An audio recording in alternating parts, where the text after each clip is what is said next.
Are you getting overwhelmed with the amount of emails you get from Google Classroom?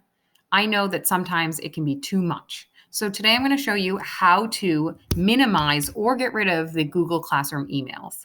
If you're signed into your Google account, you click on the little waffle icon in the corner, squares, and click on Google Classroom. Once you're in Google Classroom at your home page, on the left-hand side, you'll see these three lines, which I call the hamburger, and you click on that. Scroll down to the bottom where it says Settings. Here you will find a section called Notifications, Email. In order to turn off all email notifications, you would simply click this button. You will no longer receive any Google Classroom emails. I do not recommend that you shut off all notifications. There's a reason why. If you turn on the email notifications, you can actually minimize what you do see and choose what you get. For example, you might not need to see anything if someone comments on a post. Most students aren't really posting anything anyway, so you can turn that off. Comments that mention you, you can turn that on or off, but again, most students are not mentioning each other in comments. Private comments on work, I highly recommend at the very least having this one on. What this means is if I was to pass in an assignment and maybe make a mistake or need to add more or elaborate, my teacher is going to send me a private comment on that document.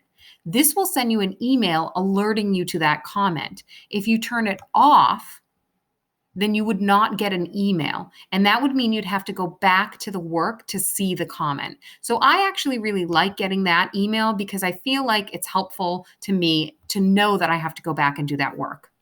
Other things that you would get, and this is probably where you're getting too many emails, work and other posts from teachers, you can turn that off as long as you check Google Classroom repeatedly to make sure you know what your work is.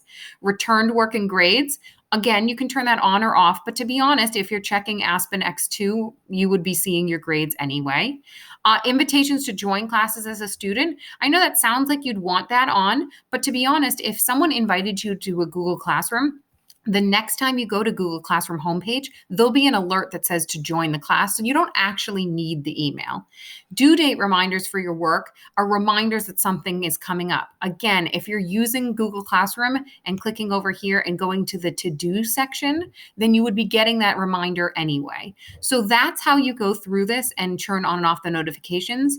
Another thing you can do to minimize is if you click right here to class notifications, you can actually turn them on or off for specific classes. So for example, I have them all on, so all of my classes are on, but I'm only getting private comments from those classes. You can turn all of these notifications on, but only for specific classes. So here you really personalize what you feel you need to make sure that you're getting your work done, but not getting overwhelmed with emails. That's it.